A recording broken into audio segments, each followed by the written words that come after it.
प्रायोजक हैं रोजगार डेवलपर्स। नमस्कार, मैं हूं आपके साथ सिमरन और आप देख रहे हैं पल्स 24 न्यूज। आज के एजेंडे में हम बात करेंगे गांधी परिवार की। जी हां, केंद्र में बीजेपी की सरकार है और बीजेपी सरकार में विपक्ष के नेताओं में ईडी सीबीआई की कार्रवाई जारी रहती है, जहां एक बार फिर से ईडी की टीम एक्शन मोड में नजर आ रही है। दरअसल ईडी ने सोनिया गांधी और राहुल गांधी के खिलाफ नेशनल हेराल्ड मामले में चार्जशीट दायर की है, तो वहीं दूसरी तरफ प्रियंका गांधी के पति और कारोबारी रॉबर्ट वाड्रा से भी ईडी ने पूछताछ की है। लेकिन ऐसा क्या हुआ है कि ईडी शिकंजे में रह रही है, लेकिन गांधी परिवार के खिलाफ एक्शन लेने के बाद कांग्रेस में रोष बना हुआ है। देखिए पूरी रिपोर्ट। कांग्रेस नेता सोनिया गांधी और राहुल गांधी के खिलाफ नेशनल हेराल्ड मामले में चार्जशीट दायर की गई है। इसके खिलाफ कांग्रेस अलग अलग जगहों में प्रदर्शन कर अपना रोष जता रही है। बीजेपी सरकार में एजेंसियों के दुरुपयोग करने का आरोप लगा रही है, तो वहीं प्रदर्शन कर रहे कांग्रेस कार्यकर्ताओं को पुलिस ने हिरासत में भी लिया है।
पुलिस को आगे करता है, पुलिस को आगे करता है, पुलिस को आगे करता है, पुलिस चलेगी नहीं चलेगी, नहीं चलेगी, नहीं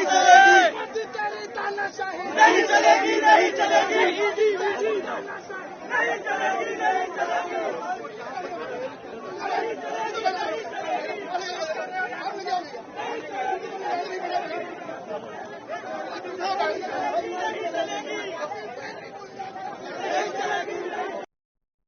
गांधी परिवार संकट में आए और कांग्रेस उनका साथ छोड़ दे, ऐसा तो मुमकिन ही नहीं है।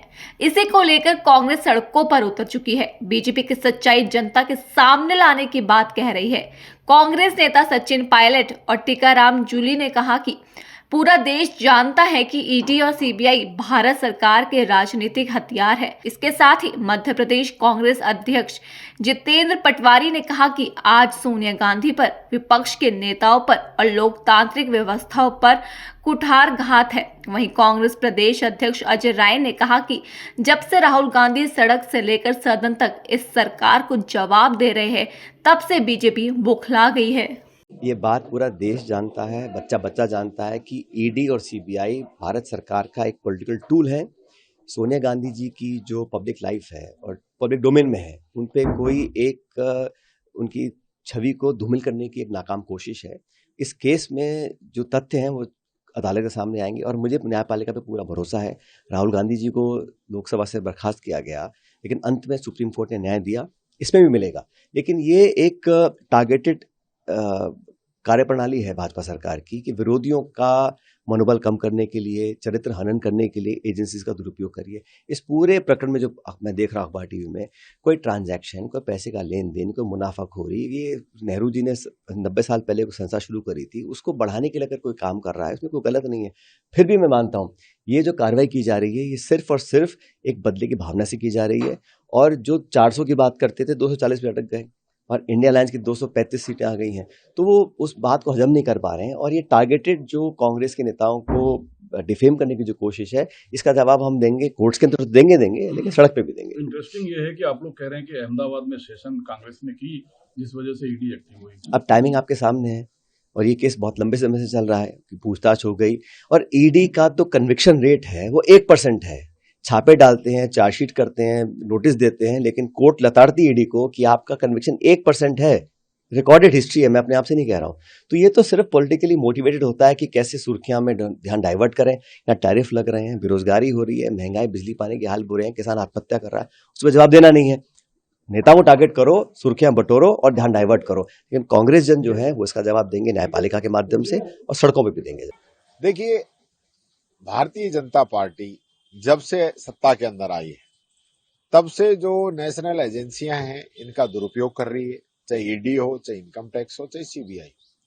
अभी लोकसभा के अंदर क्वेश्चन लगा कि ईडी ने कितने नेताओं पे कार्रवाई की है, तो उसमें सारे विपक्षियों पे कार्रवाई की है। 196 लोगों पे कार्रवाई की, 2 का चालान किया। तो ये तो ईडी की हालात है, सबसे पहली बात। दूसरी बात, मनी लॉन्ड्रिंग हुई नहीं, 1 पैसे का ट्रांजैक्शन नहीं है, कोई प्रॉफिट की संस्था नहीं है, 1 रुपए किसी को जाता नहीं है। नॉन प्रॉफिटेबल ट्रस्ट है जिसके अंदर ये जो सारा मामला बता रहे हैं। जिस परिवार ने अपनी संपत्ति देश को दान कर दी, आनंद भवन जिस परिवार ने दान कर दिया, आज जिनके नेतृत्व के अंदर देश की आजादी की लड़ाई लड़ी गई, आज उन लोगों को किस प्रकार से आप तंग कर रहे हो। आपने राहुल गांधी जी पे इससे पहले भी केस किया था और सूरत के अंदर जो केस हुआ, पूरे देश के अंदर मैक्सिमम सजा हुई वो राहुल गांधी जी को हुई। पूरे देश के अंदर 140 करोड़ की आबादी में एक ही आदमी है और तुरंत सजा हुई, तुरंत लोकसभा की सदस्यता खत्म कर दी, मकान भी खाली करा लिया आपने। ये तो देश की जनता है जिन्होंने कहा हमारा घर राहुल गांधी का घर है। तो आज जो जिस प्रकार से ये तानाशाही पूर्वक रवैया इन लोगों का चल रहा है, रॉबर्ट वाड्रा जी को बार बार बुला रहे हैं, कल प्रताप सिंह खाचरियावास जी के यहाँ पे ईडी आ गई। तो कोई सिस्टम नहीं है कि भाई विपक्षियों को तंग करो, ये तय कर रखा है। क्या आज तक किसी बीजेपी नेता पे ईडी ने कार्रवाई की? एक पे भी की हो तो आप बता दो। और जिनके खिलाफ खुद प्रधानमंत्री नरेंद्र मोदी जी ने एनसीपी पे आरोप लगाए थे कि ये लोग 70,000 करोड़ का घोटाला कर रहे हैं, 7 दिन बाद ही उनको डिप्टी सीएम बना दिया बीजेपी की सरकार के अंदर। तो ये जो एक बदले की भावना से लोकतंत्र को कमजोर करने के लिए, संविधान को कमजोर करने के लिए, इस प्रकार से हमारे नेताओं को डराने के लिए, धमकाने के लिए, प्रेशर बनाने के लिए इस प्रकार की कार्रवाई की जाती है, जिसका हम विरोध कर रहे हैं, विरोध करते रहेंगे। सत्य की जीत होगी, सत्यमेव जयते। देशवासियों, ये आज सोनिया जी पे, विपक्ष के नेताओं पे, लोकतांत्रिक व्यवस्थाओं पर कुठाराघात है। एक दिन नंबर आपका भी आएगा, जिनने वोट दिया उनका भी आएगा। भारतीय जनता पार्टी सिर्फ नफरत फैलाकर देश को गुमराह कर रही है। नफरत फैलाकर नया देश नहीं बना रही है, दुनिया में नंबर 1 देश नहीं बनाना चाहती। सिर्फ घृणा के दम पर अपने पापों को छुपाना चाहती है। मैं फिर से, कांग्रेस पार्टी ने निर्णय लिया, इस पूरे कृत्य के पीछे पूरे देश में आंदोलन करेंगे। पूरे कृत्य के पीछे वो सोनिया जी का व्यक्तित्व, जिसने त्याग किया इतना बड़ा कि दुनिया में उसकी मिसाल ही नहीं है। इतने उन पे आरोप प्रत्यारोप हुए, कभी उन्होंने देश के मान सम्मान से समझौता नहीं किया। देश के लिए मर मिटने की उन्होंने हमेशा कसम खाई। इतना उनकी जान पे बंद आई थी जब टेररिज्म का दौर था, देश छोड़ा नहीं उनने, बाहर नहीं गई। अपने आपको नेछावर करके देश की सेवा करने का मादा जिस परिवार ने लिया, उस परिवार की बहू बनकर देश की सेवा की, और उनके खिलाफ इस तरीके का कृत्य करना, मैं समझता हूं कि नरेंद्र मोदी का जो देश में चरमरा गई अर्थव्यवस्था, भटक गया युवा, बेरोजगार युवा देश और करप्ट राष्ट्र बनाने का जो पाप इनने किया, उसको छुपाना चाहते हैं। न खाऊंगा न खाने दूंगा का नारा देने वालों ने देश लूट लिया। अरे आपकी ईडी वहाँ कहाँ गई थी जहाँ क्लियर कट चंदा दो, धंधा दो और चंदा लो। आपने इलेक्ट्रॉल बॉन्ड में बीजेपी का खजाना भर दिया, उसमें आप क्यों नहीं बोले? कांग्रेस पार्टी ने तो ऐसा कोई कृत्य नहीं किया। ये भारतीय जनता पार्टी के नरेंद्र मोदी जी से मेरा आग्रह है, आपके जितने सांसद हैं, आपके जितने विधायक हैं, आपके जितने मुख्यमंत्री हैं, जितने मंत्री हैं बीजेपी के पूरे देश के, एक बार उनकी संपत्ति की तो जांच करा दो, घोषित अघोषित। समझ में आ जाएगा कि देश की जो सबसे बड़ी संपत्ति करप्शन की है वो बीजेपी के नेताओं के खातों में होगी, उनके वेद अवेद उनके पास ही होगी। तो मैं फिर से प्रदेशवासियों से आग्रह करता हूं, कांग्रेस जनों से आग्रह करता हूं, इसका मुंह तोड़ जवाब दो। बिल्कुल डरने की आवश्यकता नहीं, लड़ने की आवश्यकता है। ईडी द्वारा लगातार जो कार्रवाई की जा रही है छप्पर कार्रवाई की, पुलिस क्या कहना है? देखिए, ये सरकार जब से आई है, मोदी जी की जो सरकार, ये केवल विद्वेष की भावना से कार्रवाई कर रही है। ईडी का इस्तेमाल केवल और केवल विपक्ष के नेताओं पर, विशेष रूप से आज देख सकते हैं कि गांधी परिवार के ऊपर लगातार इन्होंने ईडी की कार्रवाई की है। सोनिया जी को, राहुल जी को इन्होंने अभी अपने चार्जशीट में उनका नाम लाया है, और नेशनल हेराल्ड के मामले में, जिससे कि उनका कोई लेना देना नहीं है। केवल और केवल पर प्रताड़ित करने के लिए, परेशान करने के लिए ये कार्रवाई की जा रही है। मैं आपको बताना चाहूंगा कि जब से राहुल जी सड़क से लेके सदन तक इस सरकार का जवाब दे रहे हैं, इस सरकार के सारे काले जितने भी इनके करतूत हैं उसको पूरी तरीके से जनता के सामने बता रहे हैं। और अभी आप देख सकते हैं, जब से कांग्रेस पार्टी मजबूती से गुजरात के अंदर काम शुरू कर दी है, जब से राहुल जी गुजरात के अंदर अपनी ताकत दिखा रहे हैं, तब से पूरी तरीके से भारतीय जनता पार्टी की चूल्हे हिल गई हैं। क्यों? क्योंकि जो गुजरात मॉडल दिखाकर ये देश के अंदर आए थे, वो गुजरात मॉडल ही पूरी तरीके से केवल बनावटी और केवल दिखावटी है। वो पूरी तरीके से एक्सपोज होने जा रहा है, और निश्चित तौर से कांग्रेस पार्टी को जितना ये प्रताड़ित करेंगे, जितने हमारे नेताओं को प्रताड़ित करेंगे, कांग्रेस का एक एक बब्बर शेर सड़क उतर के लड़ेगा और इनको जवाब देगा। एक तरफ इंडिया गठबंधन के नेताओं को गांधी परिवार का साथ देना चाहिए, तो वहीं दूसरी तरफ सपा प्रमुख अखिलेश यादव ने कहा कि कांग्रेस ने ही ईडी कानून बनाया था। उस समय कई पार्टियों ने इसका विरोध भी किया था। कांग्रेस से कहा था कि आप ऐसा कानून ला रहे हैं जिससे अंत में आपको ही परेशानी हो सकती है। देखिए, नेशनल हेराल्ड में मैंने अभी कहा, ये जो ईडी का कानून ये कांग्रेस ने बनाया था, और आप में से बहुत सारे लोग जानते होंगे कि उस समय बहुत सारे दलों ने विरोध किया था कि ऐसा कानून ला रहे हो कि अंतोगत्वा हो सकता है आपको भी परेशानी हो। और मैं और प्रदेशों का नहीं कह सकता हूं, लेकिन मुझे जानकारी मिली थी महाराष्ट्र की, कोई भी नेता जो बीजेपी के खिलाफ था, ईडी, सीबीआई, इनकम टैक्स से बच नहीं पाया।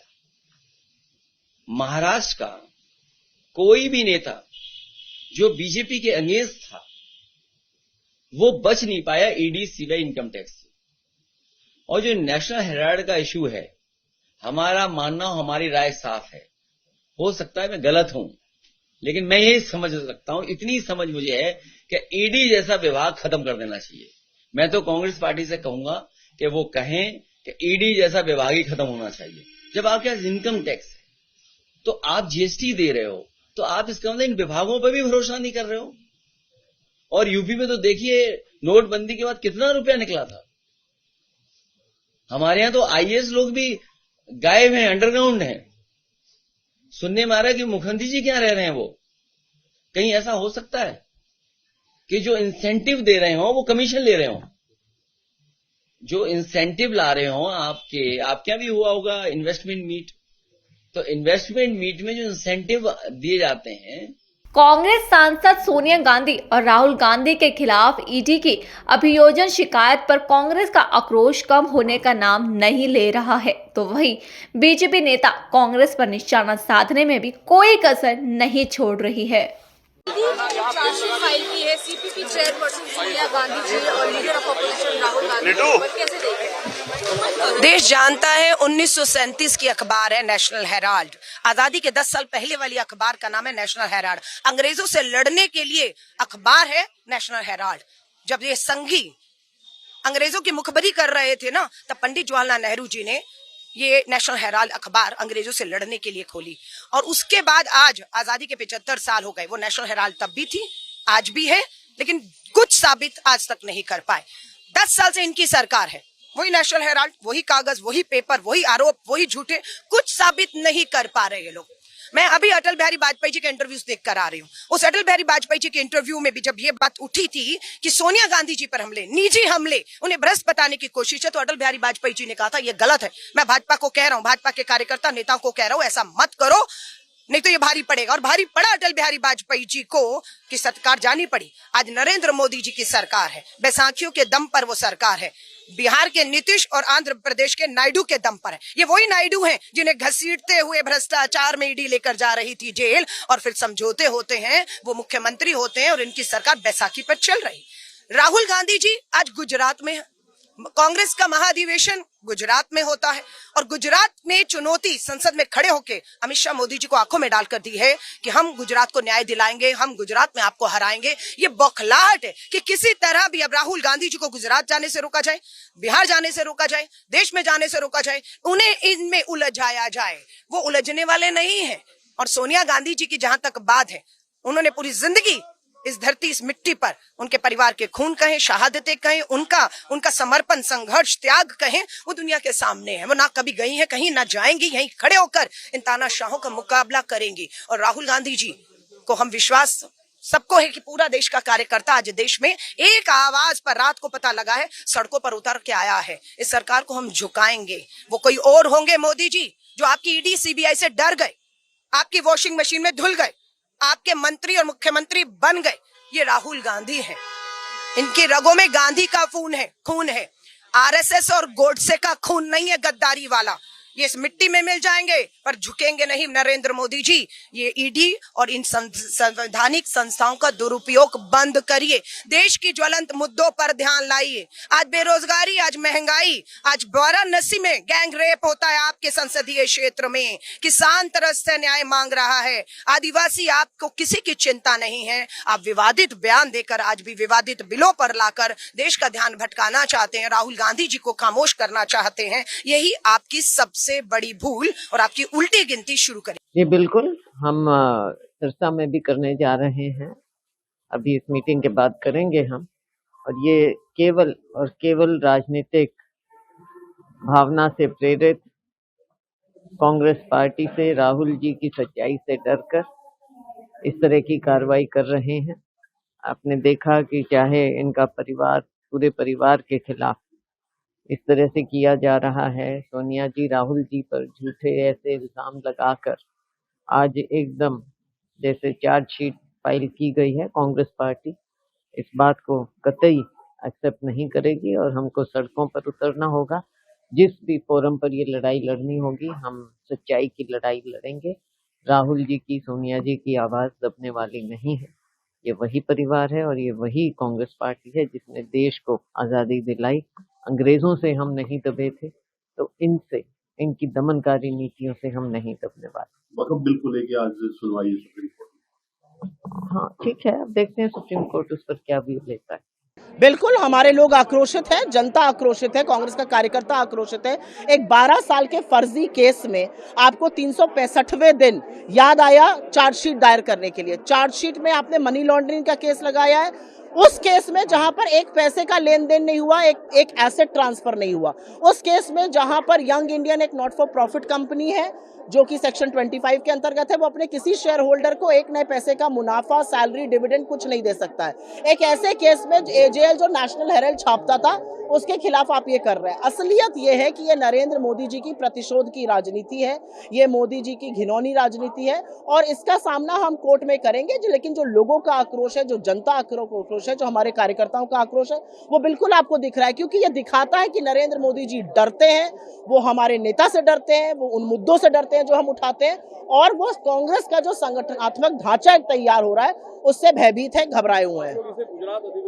बिल्कुल, क्योंकि हमने उनके गढ़ में घुसकर उनको ललकारा है और असलियत यह है कि गुजरात का एक बहुत सक्सेसफुल अधिवेशन हुआ, नरेंद्र मोदी जी के चूल्हे हिले हुए, उनको पता है कि यहाँ पर दिक्कत होने वाली है। बिल्कुल, आज भी गुजरात में। और राहुल गांधी जी वो शख्स हैं जो ना आपसे डरते हैं, ना आपसे धमकते हैं। आपने 50 घंटे ईडी से पूछताछ कराई, या 500 घंटे और करा लीजिए। ये केस बोगस है, लेकिन राहुल गांधी जो मुद्दे उठा रहे हैं उसने आपकी कलई जरूर खोल दी है। लेकिन आपने सत्यमेव जयते का नारा तो पोस्टर पे लिखा हुआ है, तो इसमें क्या गलती बात है? सत्यमेव जयते हमारा लोगो, हमारा मूल मंत्र है। सत्य की विजय होती है। हम महात्मा गांधी की पार्टी है, जिन्होंने ब्रिटानिया हुकूमत को घुटने टेकवा दिए। बिल्कुल नहीं टिकेगा। कैसे टिकेगा? बोगस मामला है, 365वें दिन तक इंतजार करना पड़ा। आपको लगता है ये मामला टिक सकता है अदालत में? देखिए, जब मोदी डरते हैं, पुलिस, ईडी, सीबीआई को आगे करते हैं। और आज मुझे लगता है जिस तरह से सार्थक बैठक कल बिहार के चुनाव को लेकर तेजस्वी यादव जी, खड़गे जी, राहुल जी की हुई, जिस तरह से अहमदाबाद में बहुत ही शानदार बैठक कांग्रेस पार्टी की हुई और गुजरात में हमारे संगठन का विस्तार हो रहा है, तो मोदी जी की ना टांगे कांपने लगती हैं। और जब वो डरे हुए होते हैं, वो कहते हैं कि तानाशाह जब डर जाता है तो वो और ज्यादा डराने का काम करने की कोशिश करता है। तो उन्हें लगता है कि उनकी गीदड़ भपकियों से, ईडी, सीबीआई, पुलिस, जांच एजेंसियों को कठपुतलियों की तरह चलाने से कांग्रेस पार्टी डर जाएगी। लेकिन ये उनकी मुगालफत है, ये उनकी गलतफहमी है। एक नॉन प्रॉफिटेबल कंपनी जिसका कोई भी धारक ना 1 रुपया ले सकता है ना दे सकता है, जिसकी किसी अचल संपत्ति का स्थानांतरण नहीं हो सकता, कोई कमर्शियल ट्रांजैक्शन नहीं हो सकता, ना पैसा लिया, ना तनख्वाह ली, ना प्रॉपर्टी को बेचा, ना खरीदा, तो किस तरीके का मिस अप्रोप्रिएशन हुआ, कैसी मनी लॉन्ड्रिंग हुई, कौन से पैसे का गबन। मैं समझती हूँ कि बार बार चाहे प्रदेशों के मुख्यमंत्री रहे हों, या कांग्रेस पार्टी का शीर्ष नेतृत्व रहा हो, या विपक्ष की मुखर आवाज रही हो, उसको कुचलने का काम जो किया जा रहा है। और आज आप देख रहे होंगे कि एक शांतिपूर्वक प्रदर्शन कांग्रेस पार्टी करना चाहती है। अगर देश के नागरिकों को लगता है कि उनके ऊपर अन्याय हो रहा है, तो वो आज सड़क पर उतरकर ईडी तक मार्च तक नहीं कर सकते। हमारे हाथ में कोई लाठी नहीं, कोई हथियार, कोई औजार नहीं। हम केवल अपने संवैधानिक अधिकार के चलते एक अन्याय के खिलाफ आवाज उठाना चाहते हैं। तो हमारे दफ्तर पर ही बैरिकेड लगा दिया गया। ये भी नहीं कि हम 100 मीटर, 200 मीटर, 500 मीटर चल सके। मैं समझती हूँ ये तानाशाही है, और तानाशाह को याद रखना चाहिए कि तानाशाही बहुत लंबे समय तक चलती नहीं है, और देश की जनता ये बात समझती जा रही है। नेशनल हेराल्ड मामले और कांग्रेस के विरोध पर राज्यसभा सांसद रेखा शर्मा ने कहा कि सालों से ईडी इस मामले पर काम कर रही है। कुछ ठोस तथ्य सामने आए होंगे और इसलिए अब चार्जशीट दाखिल की गई है। कांग्रेस को अदालतों पर भरोसा करना चाहिए, क्योंकि ये अदालत तक पहुंचेगा। बहुत साल से ईडी इसके ऊपर पूरा काम कर रही है। कुछ ठोस तथ्य आए होंगे सामने, इसीलिए अब ये चार्जशीट फाइल हुई है। और चार्जशीट ऐसे नहीं कर सकते, और इतने सारे व्यक्तियों के खिलाफ, इतने बड़े व्यक्ति जिनके नाम इतने बड़े बड़े हैं, जिनकी पहुंच बहुत दूर तक है, ऐसे बिना ठोस कारणों के ईडी नहीं जाएगी चार्जशीट पे। और कोर्ट है, मतलब कांग्रेस को भरोसा होना चाहिए कोर्ट्स पे भी और अपने न्यायालयों पर भी, क्योंकि फाइनली कोर्ट में जाएगा। आप पैसे खाते जाओ और जब नाम आए चार्जशीट में तो कहो पॉलिटिकल वेंडेटा है। वैसे तब तक कह रहे थे कि अगर इनके पास कुछ होता तो चार्जशीट में आता नहीं, अब है तो अब ये कह रहे हैं पॉलिटिकल वेंडेटा है। मुझे इन सब नेताओं से पूछना है, क्या हमारा जो न्याय है या हमारा कोर्ट जो है ये अबव हमारे कानून है? ये जो जितने बड़े बड़े नाम हैं, क्या इनके अगेंस्ट कुछ नहीं हो सकता? अगर गलत कार्रवाई होगी तो कानून सबसे ऊपर होता है, और कोई भी कानून के ऊपर नहीं है, चाहे वो सोनिया जी हो या कोई भी XYZ कोई भी। और कानून के हाथ लंबे इसीलिए कहते हैं कि कानून के हाथ लंबे हैं, और वो कहीं भी पहुंचेंगे अगर आप गलत करोगे। कुछ 1 साल नहीं, 2 साल नहीं, finally it will reach to you if you have done something wrong. और मुझे लगता है इनको इनकी सारी कई घंटे इनकी बात हुई है ईडी से, उसमें भी निकला होगा कुछ। ऐसा नहीं हो सकता, आप बच नहीं सकते। और ये जितने हैं ना, ये चमचे हैं इनकी, उनको लगता है कांग्रेस सोनिया, सोनिया कांग्रेस। जैसे पहले कभी जमाने में कहा जाता था Indira is India and India is Indira, तो वो नहीं रही जब, तो ये भी नहीं रहेंगे। जो गलत होगा मुझे लगता है न्याय सबसे ऊपर है और न्यायालय देखेगा। एक तरफ जहां कांग्रेस सड़कों पर उतरकर बीजेपी पर गंभीर आरोप लगा रही है, तो वहीं बीजेपी ने भी कांग्रेस पर निशाना साधा। हरियाणा के मंत्री अनिल विज ने कहा कि ईडी ने जो अपनी जांच में पाया है उसके आधार पर ही कार्रवाई कर रही है। साथ ही डिप्टी सीएम केशव प्रसाद मौर्य ने कहा कि कांग्रेस पार्टी गांधी खानदान के गुलाम की तरह काम कर रही है। कांग्रेस के प्रदर्शन को लेकर बीजेपी सांसद रविशंकर प्रसाद ने कहा कि कांग्रेस पार्टी को विरोध करने का पूरा अधिकार है, लेकिन उन्हें सरकारी संपत्तियों को दुरुपयोग करने और इसे नेशनल हेराल्ड को देने का कोई अधिकार नहीं है। वहीं राजस्थान के मंत्री जोगाराम पटेल ने कहा कि कांग्रेस के घोटालों का इतिहास रहा है। कोयला घोटाला से लेकर देश के ज्यादातर घोटाले कांग्रेस के नाम पर है। अब तो ईडी ने जो अपने अनुसंधान में पाया उसके मुताबिक ही कार्रवाई कर रही है। इनको पूरी अपॉर्चुनिटीज दी गई हैं अपनी बात जाके रखने की, और ईडी ने सुना भी है। अब जो आगे लीगल कार्रवाई होगी वो तो होगी ना।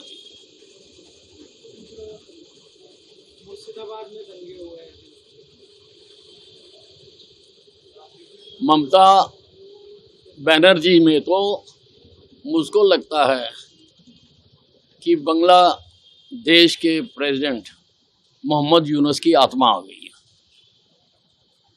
और ये वही कर रही है जो कुछ बांग्लादेश में हुआ।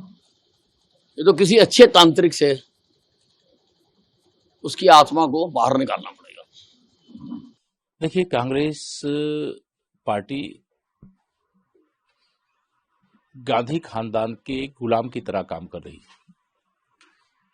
बाबा साहब डॉक्टर भीमराव अंबेडकर जी का संविधान और देश का कानून देश के 140 करोड़ लोगों के लिए बराबर है। नेशनल हेराल्ड मामले में एक बड़ा भ्रष्टाचार हुआ था, बड़ा घोटाला हुआ था, और उस भ्रष्टाचार की जांच जब कांग्रेस की ही सरकार थी देश में तब शुरू हुई थी, और जांच का निष्कर्ष ये निकला कि उसका इतना बड़ा घोटाला, और उसके जो मुख्य शेयर होल्डर थे उसमें श्रीमती सोनिया गांधी, श्री राहुल गांधी और उनके जो कांग्रेस के कई वरिष्ठ नेता थे, अब दो तो उसमें अब रहे भी नहीं। और आज अगर ईडी कोई कार्रवाई कर रही है तो पूरा कांग्रेस कुनबा गांधी परिवार को बचाने के लिए ऐसे बयानबाजी कर रहा है जैसे वह देश के संविधान से ऊपर हो गए, देश के कानून से ऊपर हो गए, देश की अदालत से ऊपर हो गए। जांच एजेंसियों को अपना काम करना है, और अनेक जांचें देश के अंदर अलग अलग स्थानों पे चलती हैं, लेकिन कांग्रेस पार्टी ये चाहती है कि कांग्रेस का जो गांधी खानदान है, अगर वो भ्रष्टाचार करे तो उसके ऊपर कोई कार्रवाई ना हो, वो अपराध करे तो उनके ऊपर कोई कार्रवाई ना हो, वो इस देश में आतंकवाद के रास्ते खोले तो उन पर कोई कार्रवाई ना हो, वह तुष्टीकरण करें तो उनके मामले में सबको चुप रहना चाहिए। तो अब वो समय चला गया है। ये माननीय प्रधानमंत्री श्री नरेंद्र मोदी जी के नेतृत्व में जब से देश में 2014 में सरकार बनी है, एक ही लक्ष्य है, कानून अपना काम करेगा। जो भ्रष्टाचारी है जांच होगी, जांच में दोषी पाया जाएगा तो उसके खिलाफ कार्रवाई होगी। बाकी मामला देश की अदालतें हैं, वहां जो भी जाना चाहे जा सकता है, लेकिन इस मामले में जो स्वयं श्रीमती सोनिया गांधी और श्री राहुल गांधी जी जमानत पर थे, उनके द्वारा इस प्रकार का बयान देना बचकाना है और गलत है। कांग्रेस पार्टी बहुत परेशान है, देश भर में धरना देने की बात कर रही है। धरना देने का अधिकार उनका है, लेकिन जमीन और फंड लूटने का अधिकार नहीं है उनका। On behalf of the BJP, I wish to clarify at the very outset, though Congress party surely has got the power to and the right to offer dharnas, but it does not extend to misappropriating public property given by the government to National Herald. ये समझना बहुत जरूरी है। मित्रों, आज थोड़ा recall value जरूरी है। नेशनल हेराल्ड 1937 में शुरू किया गया था। इसमें 5000 शेयर होल्डर्स थे जिन्हें शेयर खरीदे उसके। तो ये नेहरू खानदान की जागीर कभी नहीं रही है, इस बात को समझना बहुत जरूरी है। और बड़े बड़े लोग जो फ्रीडम फाइटर थे, जो बाद में कांग्रेस के बड़े नेता भी बने, मुख्यमंत्री वगैरह बने, ये सबों ने उसमें सहयोग किया। 2008 में नेशनल हेराल्ड का पब्लिकेशन बंद हो गया क्योंकि वो चल नहीं पाया। उसके बाद कांग्रेस पार्टी ने नेशनल हेराल्ड को 90 करोड़ रुपया दिया था, एसोसिएटेड जर्नल लिमिटेड जो इसको पब्लिश करते थे। ये जानना जरूरी है कि कांग्रेस पार्टी एक पॉलिटिकल पार्टी है। पॉलिटिकल पार्टी को कई एग्जम्पशंस हैं, आपको मालूम है। तो वो किसी प्राइवेट बॉडी को पार्टी का फंड नहीं दे सकते हैं, इस बात को समझे आप। That is purely prohibited. दिया उनकी बात है, घर की कंपनी थी।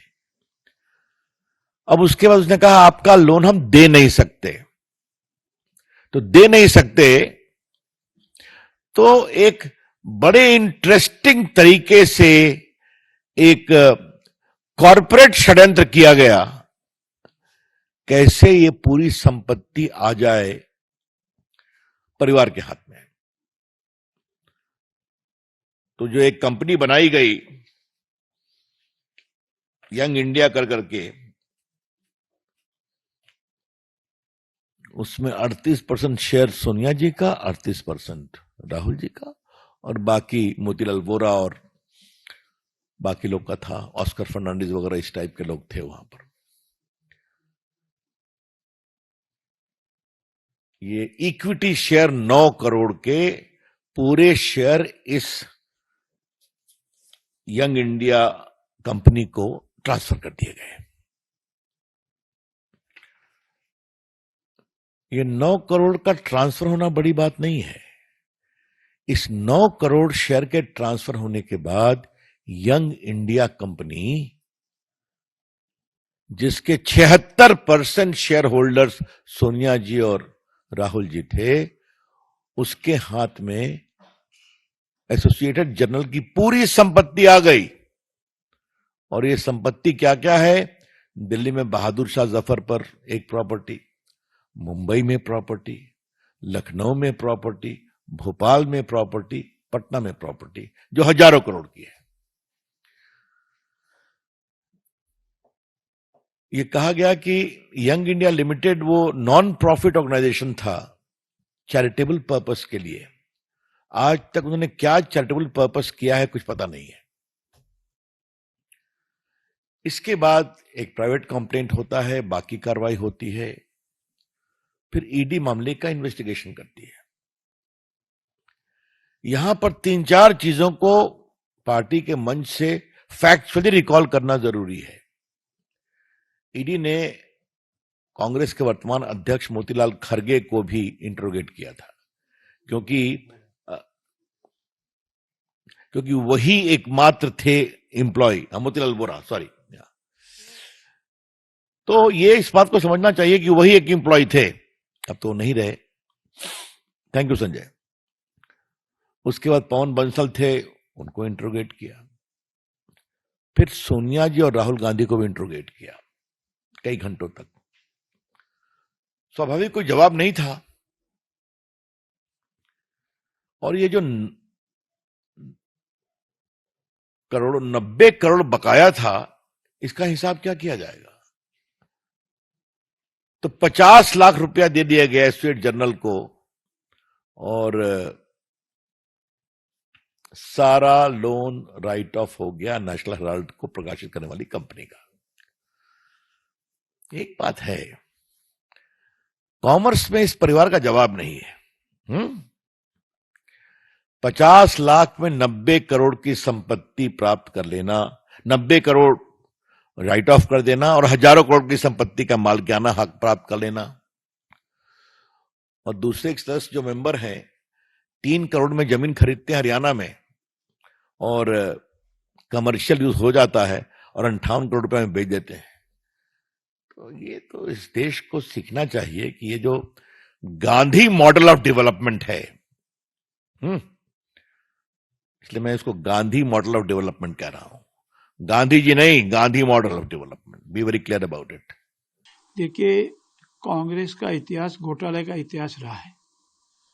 एक घोटाले नहीं, कोयला घोटाले से लगा करके, एशियन घोटाले से लगा करके जितने घोटाले हिंदुस्तान में हुए हैं उसमें ज्यादातर घोटाले कांग्रेस के नाम जाते हैं। और नेशनल हेराल्ड केस में इन्वेस्टिगेशन एजेंसी ने पिछले लंबे समय से पूरी जांच की और इसकी स्वामित्व संबंधी करीब 5,000 करोड़ संपत्तियों का नेशनल हेराल्ड के अंडर में आती है, जिसमें से 988 करोड़ संपत्तियां इनकी दोनों माँ बेटे की, सोनिया गांधी और राहुल गांधी जी के नाम से नेशनल हेराल्ड में 76% हिस्सेदारी इनकी है। लंबे जांच के उपरांत, अनेक तथ्यों को रिकॉर्ड पर लेने के उपरांत, अनेक दस्तावेजों पर रिकॉर्ड लेने के उपरांत अगर ईडी न्यायालय में चालान प्रस्तुत करती है और इसका कांग्रेस विरोध करती है, बयानबाजी करती है, तो लगता है कि कांग्रेस घोटाले बचाने में लगी हुई है। घोटाले पहले किए और चूंकि उनके राज में घोटालों पर जांच होती नहीं थी और अब मोदी जी के राज में करप्शन पे जीरो टॉलरेंस की नीति है और उसके तहत जिन्होंने करप्शन किया है, घोटाले किए हैं, उन सब की जांच हो रही है। जांच के उपरांत चार्जशीट पेश हो रही है, तो उनको न्यायिक प्रणाली में विश्वास करना चाहिए। और जो न्यायिक प्रणाली में विश्वास नहीं करते हैं वो ऐसे बयानबाजी करते हैं, आंदोलन की चेतावनी देते हैं या अराजकता फैलाने की कोशिश करते हैं। मैं राजस्थान के पूर्व मुख्यमंत्री आदरणीय अशोक गहलोत जी से पूछना चाहता हूं, वो अनेक बार बयान देते हैं कि संजीवनी घोटाले में जिन के साथ अन्याय है उनके साथ सरकार न्याय करे। तो क्या अभी जो कल जो ईडी हुई है PACL पर्ल एग्रोकेट कॉर्पोरेशन लिमिटेड में करीब 28 लाख लोगों के साथ अन्याय हुआ है और बहुत बड़ी संपत्ति रियल एस्टेट के नाम से जिनके कल छापे पड़े माननीय प्रताप सिंह जी और 19 स्थानों पर, क्या माननीय अशोक गहलोत इसके संबंध में भी इनको न्याय दिलाने के लिए एक शब्द भी बोलेंगे? तो इनका दोहरा चरित्र, कुंठाग्रस्त चरित्र और एक दूसरे पर आरोप प्रत्यारोप लगाने और आरोपों को बचाने की कड़ी में एक दूसरे को मौसेरे भाई, एक दो चोर मौसेरे भाई की कड़ी में इस तरह के आंदोलन की कह रहे हैं, जिसका जनता में कोई प्रभाव नहीं है और जनता इनके साथ नहीं है। मेरा मानना है कि जिन्होंने अपराध किया है वो न्यायालय में अपनी प्रक्रिया से भुगते और अगर न्याय प्रणाली में विश्वास है तो न्यायालय में जाके अपना पक्ष रखे। जो भी न्यायालय फैसला करेगा वो सब मान्य होगा। एक तरफ गांधी परिवार को लेकर कांग्रेस आक्रोश में है तो वहीं दूसरी तरफ कांग्रेस सांसद प्रियंका गांधी के पति रॉबर्ट वड्रा से भी ईडी ने पूछताछ की है। इस दौरान प्रियंका गांधी भी उनके साथ मौजूद रही थी, लेकिन इस पूछताछ से पहले रॉबर्ट वड्रा ने कहा कि एजेंसी का दोबारा समन आया है। मैं हैरान हूं क्योंकि मैं इसी मामले को लेकर पहले भी 15 बार एजेंसी के सामने पेश हो चुका हूं। मैं बस इतना ही कहना चाहता हूं कि एजेंसियों का दुरुपयोग किया जा रहा है। देखिए, एजेंसी का दोबारा समन आया, मैं हैरान था क्योंकि जिस विषय में मुझे बुलाया है इसके सवाल ऑलरेडी हमने 2019 में दिए हैं। सबको याद है कि मैं 2019 में 2 ECR में गया था, समन काफी मिले थे, 15 बारी गया हूं और 10-10 घंटे बैठा, 23,000 डॉक्यूमेंट दे दिए। एजेंसियों ने रेड वगैरह किया, जो भी करना था। उस टाइम मुझे याद है कि दिसंबर 7 को 2018 में राजस्थान में इलेक्शन था, तो उस टाइम भी मेरे दफ्तर में रेड किया। बिल्कुल टाइमिंग बहुत ऐसा था। और फिर 2019 में जनरल इलेक्शन था, उस टाइम मेरे को वहां बुलाया और जो भी सवाल थे उसके सारे जितने भी इशू थे सारे मैंने जवाब दिए। अब फिर से मुझे समन किया गया है और उसी विषय में जो मेरे को समझ नहीं है, 7 साल बाद है। क्योंकि वैसे तो मैं क्योंकि अभी इंटेरोगेशन या चल रही है, जो समन है, उसके बारे में ज्यादा तो मैं विशेष टिप्पणी नहीं दे पाऊंगा, पर अंदरूनी बात है तो मैं यही कहूंगा कि जो भी सवाल पूछ रहे हैं, ये इसके जवाब पहले मैंने 2019 में दे दिए हैं। जो चाहे अगर एजेंसी के लोगों ने, जो भी आईओ ऑफिसर है, अगर उन्होंने मना भी किया कि हमने ये सवाल नहीं पूछे, तो मैंने अपनी स्टेटमेंट 2019 की निकलवाई और उनके सामने मैंने दिखाया कि यही सवाल, जो भी ये विषय में आपने बुलाया, इसके सवाल ऑलरेडी हो चुके हैं। तो वो खुद हैरान थे। और मैं यही कहूंगा कि एजेंसियों का दुरुपयोग हो रहा है, क्योंकि देखिए, मैं अभी अपने जन्मदिन से पहले 10 दिन के लिए लोगों की सेवा करता हूं हर रोज। वैसे तो हमेशा करता हूं, पर 10 दिन लगातार करता हूं। अभी वो सारा रुक गया है, क्योंकि मैंने अंधे बच्चों के साथ, विकलांग बच्चों के साथ, बुजुर्गों के साथ मैंने प्लान किया था काफी चीजें, अभी वो रुक गई हैं। और जब भी कुछ भी अन्याय होता है देश में, मैं हमेशा उसके खिलाफ उठता हूं, चाहे ये सरकार कुछ भी करे या कितनी परेशानी करे। तो मुझे हमेशा लगा है कि जब मैं लोगों की आवाज बुलंद करता हूं, जो अन्याय हो रहा है उसके बारे में जिक्र करता हूं, या खुद अगर मेरी कोई भी इच्छा होती है या लोगों की इच्छा होती है कि मैं सक्रिय राजनीति में आऊं, तो उस समय भी एजेंसियों का दुरुपयोग होगा, हमें परेशान किया जाएगा।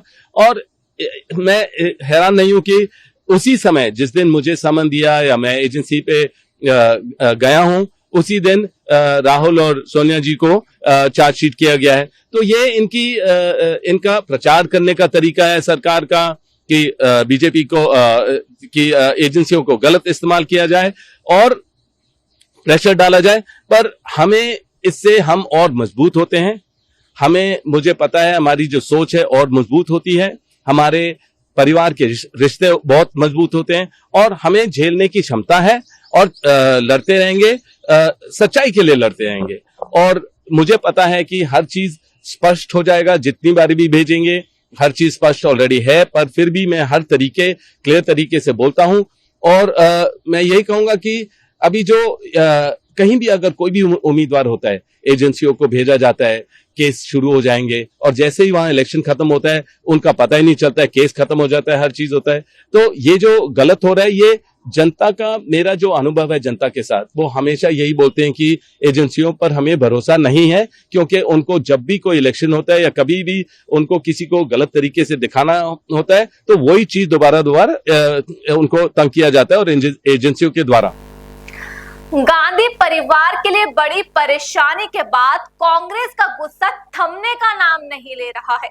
कांग्रेस का कहना है कि राहुल गांधी ने जनता की आवाज संसद से सड़क तक उठाने का काम किया है, जिसको लेकर बीजेपी और पीएम मोदी में डर का माहौल बना हुआ है और अब बीजेपी एजेंसियों का अपना हथियार बनाकर इस्तेमाल कर रही है। तो वहीं दूसरी तरफ बीजेपी ने कहा कि इससे हमारा कोई मतलब नहीं है। साथ ही कांग्रेस पर निशाना साधते हुए कहा कि कोयला घोटाले से लेकर हर घोटाले में कांग्रेस का नाम शामिल है। लेकिन अब गांधी परिवार की मुश्किल क्या और बढ़ेगी? क्या ईडी अब कोई और एक्शन लेगी? क्योंकि ईडी के एक्शन के बाद जहां अभी कांग्रेस सड़कों पर है, तो आगे और क्या कार्रवाई करने के लिए कांग्रेस मजबूर होगी, ये तो देखने वाली बात होगी। फिलहाल के लिए आप मुझे दीजिए इजाजत और बाकी के तमाम खबरों के लिए बने रहिए पल्स 24 न्यूज के साथ। नमस्कार। इस प्रोग्राम के प्रायोजक थे रोजगार डेवलपर्स।